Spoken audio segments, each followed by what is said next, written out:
Basically मैं हरियाणा में district Palwal के छोटे से गांव से बिलोंग करता हूं। डिस्ट्रिक्ट पलवल सुना होगा आपने, हरियाणा में पड़ता है। फरीदाबाद सुना होगा नहीं, है ना? तो जन्म मेरा एक मध्यम वर्गीय परिवार में हुआ। पिताजी मेरे प्राइवेट जॉब करते थे और दादाजी मेरे किसान थे। और जब परिवार में कोई बच्चा पैदा होता है तो हर माँ बाप को एक ही उम्मीद रहती है कि आगे चल के हमारा नाम रोशन करेगा, बुढ़ापे का सहारा बनेगा, है ना?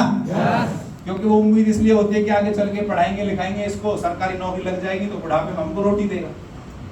यस और नो? और अगर बेटी पैदा होती तो इतनी खुशी नहीं होती समाज में। आपके यहाँ भी ऐसा होता होगा। और ये समाज में ये है ही है, ऑटोमेटिक है, इसमें हम कुछ नहीं कर सकते। वो लोगों का माइंडसेट रहता है कि ये बेटी है तो ये बड़ी होकर शादी हो जाएगी तो दूसरे घर की हो जाएगी, बेटा है तो हमारे पास ही रहेगा, हमें कमा के देगा। इसलिए बेटा होता तो ज्यादा खुशी होती है और बेटी होती तो। लेकिन आज की डेट में बेटियां बेटों से आगे निकल रही है, मैं आपको बता दूं, ठीक है? ये बहुत बड़े प्राउड की बात है। तो मेरा जन्म मध्यम वर्गीय परिवार में हुआ। माँ बाप को बहुत खुशी हुई कि पहला लड़का हुआ है और ये आगे चल के नाम रोशन करेगा। पढ़ना लिखना स्टार्ट किया तो प्रभु की कृपा से पढ़ाई लिखाई में मैं ठीक था। और ठीक ठाक मतलब ठीक ही था। मेरे किसी भी क्लास में 90% से नीचे मार्क्स नहीं है। मैंने 2010 में डिस्ट्रिक्ट टॉप किया। मैथ इंग्लिश और साइंस में आउट ऑफ 100 थे। उसके बाद मैं ग्रेजुएशन के लिए दिल्ली यूनिवर्सिटी में पढ़ने के लिए चला गया। और हर माँ बाप का सपना होता है कि पढ़ लिख करके गवर्नमेंट जॉब लगे। तो मैं भी गवर्नमेंट जॉब की तैयारी कर रहा था और मुझे यकीन था कि मुझे 100% पढ़ लिख के गवर्नमेंट जॉब मिल ही जाएगी। आया ना? डिबेट कंपटीशन में फर्स्ट आया, राइटिंग में फर्स्ट आया, पढ़ाई लिखाई करना था बढ़िया मस्त तरीके से। और लाइफ में एक ही गोल सेट था कि अब पढ़ लिख करके बस गवर्नमेंट जॉब करनी। क्योंकि हम जिस सोसाइटी में रहते हैं, हम जिस माहौल में रहते हैं, हमें हमेशा एक ही सोच दी जाती है, बेटा पढ़ो लिखो और नौकरी करो। क्या मैं सही कह रहा हूँ? yes. आप भी जिस माहौल में रहते हैं वहां भी एक ही सोच दी जाती होगी, पढ़ो लिखो और नौकरी करो। और नौकरी भी कौन सी? गवर्नमेंट। सरकारी मिल जाए तो आप सरकार के दामाद बनेंगे, आया ना? yes. उसमें थोड़ा कंफर्ट रहता है, नहीं भी जाओगे तो भी तनख्वाह मिल जाएगी। इसलिए लोग कोशिश करते हैं कि 10-20 लाख रुपए अगर घूस भी देनी पड़े तो दे देंगे, भले चपरासी की मिलो पर सरकारी होनी चाहिए। सहमत हैं?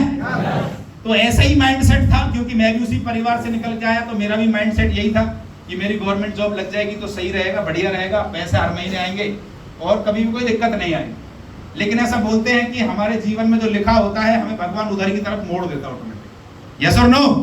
एक होता है मैन प्लान, एक होता है गॉड प्लान। मैन प्लान कौन सा? जो हमने सोच रखा है। और गॉड प्लान जो उसने सोच रखा हमारे बारे में। तो मेरा प्लान था गवर्नमेंट जॉब का, लेकिन उसका प्लान था कि तुझे नौकरी नहीं करनी, तुझे मालिक बनना है। तो जब मेरी एज 18 साल थी, मैं इस बिजनेस के बारे में जानकारी ली। और 18 साल के बच्चे को क्या पता होता है दुनिया में क्या हो रहा है, आया ना? तो एक शख्स आए, उन्होंने मुझे इस बिजनेस के बारे में बताया कि एक ऐसा बिजनेस है कि राहुल जी, आप पढ़ते हुए इस बिजनेस में लाखों रुपए महीने कमा सकते हो। आप पढ़ते हुए विदेश यात्रा कर सकते हो, आप पढ़ते हुए जिंदगी को बदल सकते हो और आप बहुत छोटी उम्र में रिटायरमेंट ले सकते हो। जो रिटायरमेंट एक आदमी 50-60 साल की उम्र में लेता है, वही रिटायरमेंट आपको इस बिजनेस से मात्र 2-3 साल में मिल जाएगी। तो मैंने बोला सर, बेवकूफ बनाने के लिए मैं ही मिला हूं? इतनी बड़ी जनता है, 150 करोड़ की आबादी भारत की, किसी और को बेवकूफ बना लो, मैं ही मिला हूं क्या? शुरुआत में हर किसी की धारणा यही होती है ना। yes. जब आप किसी को प्लान दिखाने जाते हो, आपको किसी ने प्लान दिखाया होगा, उसने आपसे बड़ी बड़ी बात करी होगी, तो आपने बोला होगा कैसे पागल बनाने के लिए मैं ही मिला हूं, आया ना? yes. ऐसे लाखों रुपए आते थे, जनता पागल है जो नौकरी कर रही।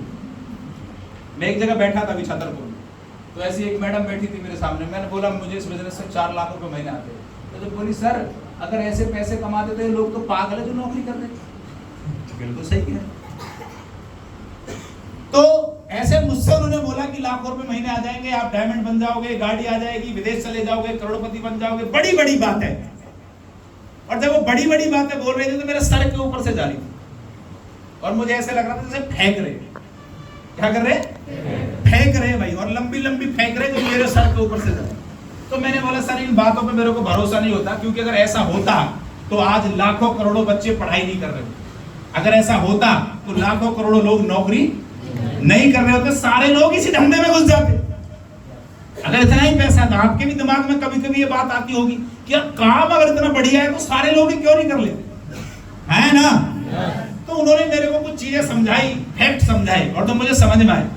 उन्होंने एक ही बात बोली कि राहुल जी, इस दुनिया के अंदर कोई भी व्यक्ति अगर टॉप पे बैठा है तो वो किसकी वजह से बैठा है? अपनी वजह से, टीम की वजह से। देखो मैंने पहले बोला था, अगर आप बात अच्छी लगे तो बोलना है और नहीं लगे तो गर्दन हिला देना है ना। मैं समझ जाऊंगा कि आप मेरी बात, कहीं आपका शरीर यहाँ और ध्यान, शरीर यहाँ रखने से फायदा नहीं है, ध्यान भी इधर ही होना चाहिए। यस और नो? तो उन्होंने समझा कि इस दुनिया में आज कोई भी व्यक्ति टॉप पे पहुंचा है तो टीम की वजह से पहुंचा है। किसकी वजह से?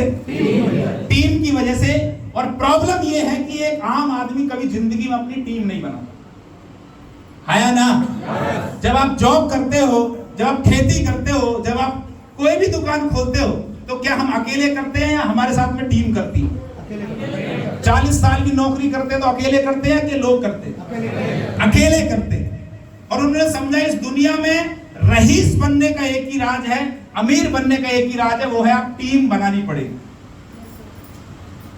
टीम आप चाहे किसी भी माध्यम से बना लो, चाहे आप कोई फैक्ट्री डाल लो, लाखों करोड़ों रुपए खर्च करके लोगों को नौकरी पर रख लो तो अमीर बन सकते हो, चाहे आप एक अच्छे नेता बन जाओ, आपको लोग वोट देंगे तो आप अमीर बन सकते हो। यानी आप ऐसा कोई भी काम करो जिसमें आप लोगों को अपने साथ जोड़ लो तो आप अमीर बन जाओ। अकेले रहे तो जीवन में कभी करोड़पति नहीं बन सकते। उन्होंने एक छोटा सा एग्जांपल दिया, आज आप सिम यूज करते हो? मैंने कहा यस सर। बोला कौन सी करते हो? एयरटेल, वोडाफोन, जियो तो उस टाइम नहीं आया था। मैंने कहा सर मैं एयरटेल करता हूं। तो उन्होंने बोला कि एयरटेल, अभी जैसे कुछ दिन पहले जियो लॉन्च हुआ, आया ना? अभी जियो का लाइव एग्जांपल समझ में आया। तो जब जियो लॉन्च हुआ तो जियो वाले ने बोला कि 1 साल आपको फ्री में इंटरनेट मिलेगा चलाने के लिए। कितने लोगों ने चलाया फ्री में? सबने चलाया, आया ना? आपने कभी सोचा कि एक आदमी फ्री में इंटरनेट क्यों दे रहा है? सोचा कभी? अच्छा मुझे पता लगा फ्री में, मैंने कहा ऐसा तो हो ही नहीं सकता। जिस इंटरनेट को 1 महीने का हमें 200, 300, 500 रुपए बिल देना पड़ता है, वो इंटरनेट हमें फ्री में कोई क्यों देगा? तो जब उसने इंटरनेट फ्री में दिया तो 1 साल में 10 करोड़ यूजर बने जियो के। कितने? 10 करोड़। 10 करोड़ लोगों ने अपनी सिम पोर्ट करा दी। कोई एयरटेल चलाता था वो जियो में चला गया, कोई वोडाफोन चलाता था वो भी, हर व्यक्ति ने धड़ाधड़ सिम पोर्ट शुरू। और उसने 1 साल में 10 करोड़ लोग अपने आप से जोड़े और इतनी बुरी हालत कर दी टेलीकम्युनिकेशन इंडस्ट्री की कि आइडिया और एयरटेल को मर्ज होना पड़ गया, वोडाफोन को उसको, दोनों कंपनियों क्या होना पड़ गया? मर्ज होना पड़ गया। इतना भयंकर कंपटीशन। 1 साल तक दबा के लोगों को फ्री में डाटा दिया, लोगों ने दबा के इंटरनेट चलाया। 1 साल जैसी हुआ उसने बोला अब आपको 100 रुपए की पर मंथ मेंबरशिप लेनी अगर आपको इस प्लान को कंटिन्यू करना है। अब आप पढ़े लिखे लोग हैं, आप समझदार हैं, 10 करोड़ गुना में 100 करोड़, कितना हो गया? 10 अरब। कितना हो गया? 1 महीने में उस व्यक्ति ने 10 अरब रुपए कमाए। आप और मैं 10 जन्म भी घुटने के से ना, कितने जन्म? 1 आध जन्म नहीं, 10 जन्म भी घुटने के से तो भी 10 अरब रुपए नहीं कमा सकते। ये किसकी ताकत है? ये नेटवर्क की ताकत। इन लोगों को मालूम है ताकत हमेशा नेटवर्क में ही होती, ताकत हमेशा टीम में ही होती है। इसलिए आज ये हर क्षेत्र में अपनी टीम बनाने में घुसे हुए। इसीलिए आप देखो टाटा वाले पानी की बोतल भी बना के बेचने लगे। टाटा को पानी की बोतल है ना, टाटा वाले ज्वेलरी में भी घुस गए, टाटा वाले एयरलाइंस में भी घुस गए, टाटा वाला नमक भी बेच रहा है, टाटा वाला जूते भी बेच रहा है, टाटा वाला लोहा भी बेच रहा है, सब बेच रहे हैं भाई साहब। इनको पता है जितने ज्यादा लोगों को जोड़ोगे उतना ज्यादा दाम कमाओ। तो मुझे उन्होंने समझाया कि इस बिजनेस में जब आप किसी को प्रोडक्ट देते हो तो जैसे वो व्यक्ति प्रोडक्ट खरीदता है तो वो आपकी टीम का हिस्सा हो जाता है, वो आपकी टीम में हो जाता है। और वो व्यक्ति जब जब जिसको बेचेगा उसका कुछ % आपके अकाउंट में आता है। तो ये बात मुझे समझ में है कि अगर मैंने किसी एक व्यक्ति को प्रोडक्ट दिया और उसको एक बात समझ में आ गई कि बिजनेस अच्छा है, तो वो जब जब जीवन में जिसको प्रोडक्ट बेचेगा उसके प्रोडक्ट बेचने से मुझे जीवन भर पैसा खाए तो काम अच्छा है कि बुरा है? आवाज नहीं आई। अच्छा है कि बुरा है? समझ में आया, लॉजिकली समझ में आया कि काम अच्छा है लेकिन थोड़ा सा समय लगेगा। तो मैंने इस बिजनेस को स्टार्ट किया 18 साल की उम्र में। मुझे इस बात के बारे में कुछ नहीं पता था, टीम कैसे बनेगी, लोगों से कैसे बात करनी है, कैसे लोग जुड़ेंगे, कैसे लोग प्रोडक्ट लेंगे। तो मैंने 2-4 साल धक्के खाए इधर उधर, क्योंकि शुरुआत हम किसी चीज की करते तो शुरू में सीखना पड़ता। आज से ठीक 4.5 साल पहले मैंने इस इंडस्ट्री का प्लान देखा जिसका नाम है एसलीपीएस वेलनेस। मैं चाहूंगा इसके लिए जोरदार ताली दें। एसलीपीएस वेलनेस का प्लान देखने के बाद मुझे एक ही चीज समझ में आई कि ये कंपनी 2 चीजों पे काम करती है, पहला बीमारी और दूसरा। और आज हर घर के अंदर हिंदुस्तान में ऐसा कोई घर नहीं होगा जिसमें व्यक्ति को बीमारी ना हो और जिसमें व्यक्ति कोई बेरोजगार ना हो। हर घर में, चाहे छोटे से छोटा चाहे बड़े से। और अगर प्रोडक्ट में रिजल्ट हुआ तो मुझे समझ में आया हर व्यक्ति खरीदेगा और हर व्यक्ति काम करेगा। तो मैंने आज से 4.5 साल पहले इस कंपनी का प्रोडक्ट इस्तेमाल किया। मेरी मदर को माइग्रेन की प्रॉब्लम थी, मैंने यहाँ से 15,000 रुपए के प्रोडक्ट लेके इस्तेमाल कराए, उनको रिजल्ट आया। तो मेरा बिलीव लेवल बढ़ा कि काम अच्छा है, अगर हम किसी को प्रोडक्ट देंगे तो वो भलाई देगा, दुआ देगा, कभी भी बद्दुआ नहीं देगा। उसके बाद मैंने इस बिजनेस में काम करना शुरू किया। तो हम जब किसी भी काम को शुरुआत करते हैं तो शुरुआत में चैलेंजेस आते हैं, आया ना?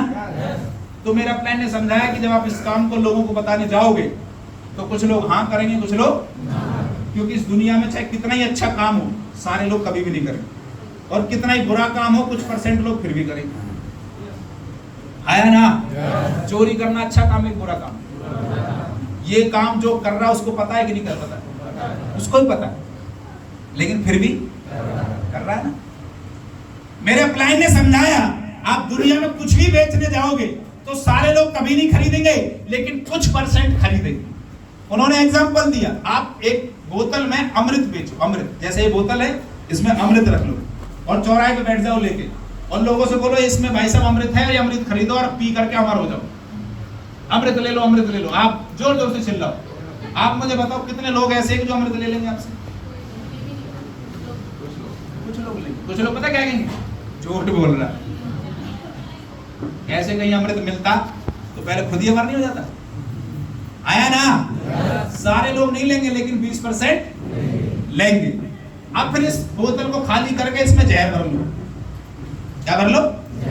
और जहर बेचना शुरू करो चौराहे, बोलो जहर ले लो, जहर। तो क्या लगता, कोई नहीं लेगा? लेंगे 20% लोग। इसलिए पड़ोसी को पिलाना, इसको पिलाना तो भी लेंगे। इसका मतलब क्या है? आप कोई अच्छी चीज बेको या बुरी चीज बेको, 20% तो लेंगे। और मेरे क्लाइंट ने समझाया तू बस लोगों को बताते जाना, लोगों को समझाते जाना, लोग कुछ हाँ करेंगे, कुछ लोग ना करेंगे, कुछ लोग हाँ करेंगे, कुछ लोग ना करेंगे, तेरी टीम बनती हुई चली जाएगी। मैंने आज से 4.5 साल पहले यही काम किया। आए तो बेस्ट, नहीं तो नेक्स्ट, आए तो बेस्ट, आए तो वेलकम, नहीं तो आए तो वेलकम, नहीं तो 4.5 साल हुए, आज 26,000 लोगों का नेटवर्क है।